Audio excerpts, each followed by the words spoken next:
Hey guys, hello दोस्तों, सलाम नमस्ते सारे मेरे वेडिंग फोटोग्राफर और वीडियो फिल्म मेकर भाइयों का स्वागत है। आज हम उस चीज़ पे मास्टर क्लास करने वाले हैं जो हमारे काम की लिटरली फाउंडेशन है, मेमोरी कार्ड्स। तो चलो सीधा डाइव इन करते हैं। एक सीन सोचो, ब्राइड की विदाई। यार सबसे इमोशनल मोमेंट होता है। माँ रो रही है, पापा की आंखें नम है, आपने वो परफेक्ट शॉट फ्रेम किया है, बटन प्रेस किया और स्क्रीन पे अचानक से वो दो लफ्ज फ्लैश होते हैं जो हर फोटोग्राफर की नींद उड़ा देते हैं। Card error. उफ, दिल बैठ जाता है, राइट? और पता है क्या, ये कोई बैड लक नहीं है, किस्मत का खेल बिल्कुल नहीं है दोस्तों।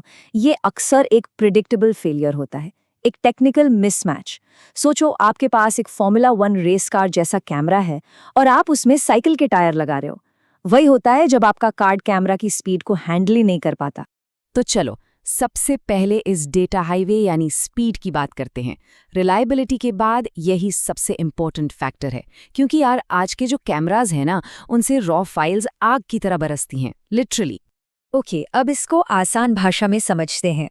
सोचो कि कैमरा का जो इंटरनल बफर है ना, वो एक वेटिंग रूम है। आपने बर्स्ट मोड पे खट खट खट शूट किया और सारी रॉ फोटोज इस वेटिंग रूम में आ गई। अब आपका मेमोरी कार्ड वो है बाहर निकलने का दरवाजा। अगर कार्ड स्लो है तो दरवाजा छोटा है, नतीजा जैम लग जाएगा, बॉटलनेक, कैमरा फ्रीज हो जाएगा और शॉट गया हाथ। तो मार्केट में अभी दो बड़े प्लेयर्स हैं। एक तरफ है हमारा पुराना साथी UHS-2 SD कार्ड, एक सॉलिड वर्क हॉर्स है, नो डाउट, बहुत कैमरास के लिए अच्छा है। लेकिन दूसरी तरफ है नया चैंपियन CF एक्सप्रेस। और सुन लो, अगर आप मॉडर्न मिररलेस कैमरास यूज कर रहे हो, 45-60 मेगापिक्सल रॉ फाइल्स या 8K वीडियो शूट कर रहे हो, तो CF एक्सप्रेस आपको कोई ऑप्शन नहीं, जरूरत बन चुका है। अब देखो, CF एक्सप्रेस सिर्फ मार्केटिंग का खेल नहीं है, टेक्नोलॉजी ही अलग है, बिल्कुल फंडामेंटल लेवल पे। इसका जो पिन लेआउट है उसमें ज्यादा डेटा लेन्स है, मतलब डेटा के लिए ज्यादा चौड़ी सड़क। ये वही सुपरफास्ट PCI-NVMe टेक्नोलॉजी है जो आपके कंप्यूटर के SSDs में होती है। सिंपल भाषा में इसका मतलब है बफर एकदम से क्लियर, बिना रुके हाई प्रेशर वाले मोमेंट्स में भी आप शूट करते रह सकते हो। बेसिकली ये आपके कैमरा को सांस लेने का टाइम देता है।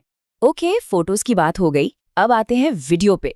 फिल्म मेकर्स ध्यान दो, यहाँ बर्स्ट स्पीड से ज्यादा एक अलग चीज मैटर करती है, वो है V रेटिंग यानी वीडियो स्पीड क्लास। इस टेबल में जो सबसे इंपॉर्टेंट चीज है ना, वो है minimum sustained right speed. Sustained मतलब लगातार। इसका मतलब ये है कि कार्ड की स्पीड इस नंबर से नीचे कभी भी नहीं गिरेगी। और वीडियो रिकॉर्डिंग में यही सब कुछ है, क्योंकि जैसे ही स्पीड ड्रॉप हुई, आपके वीडियो में फ्रेम्स ड्रॉप हो जाएंगे और पूरा फुटेज बेकार। V30 ठीक है स्टैंडर्ड 4K के लिए, पर अगर प्रोफेशनल काम कर रहे हो तो V60 या V90 से नीचे सोचना भी मत। तो इंडियन वेडिंग सीन के हिसाब से, जहां हम लोग मोस्टली 4K में शूट करते हैं, V60 कार्ड बॉस एकदम पैसा वसूल स्वीट स्पॉट है। ये आपको हाई बिटरेट 4K शूटिंग के लिए जरूरी परफॉर्मेंस दे देता है। V90 जितना महंगा भी नहीं है और काम बिल्कुल मक्खन की तरह चलता है। It's literally the perfect balance.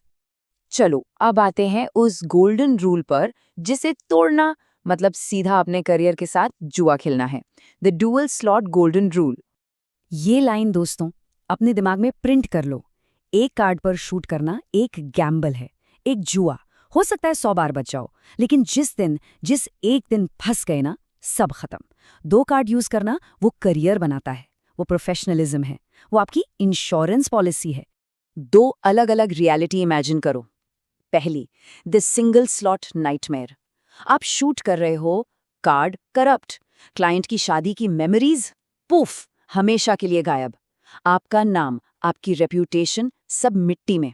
अब दूसरी रियलिटी सोचो, आप ड्यूल स्लॉट में बैकअप मोड में हो, एक कार्ड करप्ट हो गया, आप आराम से क्लाइंट को बोलते हो डोंट वरी सब ठीक है, क्योंकि हर एक फाइल, हर एक अनमोल पल दूसरे कार्ड पे एकदम सेफ है। उस दिन आप सिर्फ एक फोटोग्राफर नहीं, आप एक हीरो बन जाते हो। प्रोफेशनल वर्कफ्लो के लिए ये 3 चीजें नॉन निगोशिएबल हैं। कमांडमेंट समझ लो। नंबर 1, हमेशा बैकअप मोड में शूट करो, मतलब हर फाइल दोनों कार्ड्स पे साइमल्टेनियसली राइट होनी चाहिए। नंबर 2, हर सिंगल शूट से पहले दोनों कार्ड्स को कैमरा के अंदर ही फॉर्मेट करो, कंप्यूटर में कभी नहीं। और नंबर 3, सबसे इंपॉर्टेंट, कार्ड निकालने से पहले हमेशा कैमरा को पावर ऑफ करो। ट्रस्ट मी, इन आदतों से करप्शन के चांसेस 99% कम हो जाते हैं। ओके, तो सही कार्ड खरीदना ये तो आधी लड़ाई थी।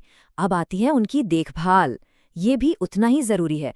इन कार्ड्स को आम सामान मत समझो, ये आपके एसेट्स हैं, आपकी कीमती संपत्ति। कुछ प्रैक्टिकल टिप्स नोट कर लो। हमेशा कार्ड्स को एक प्रोटेक्टिव केस में रखो।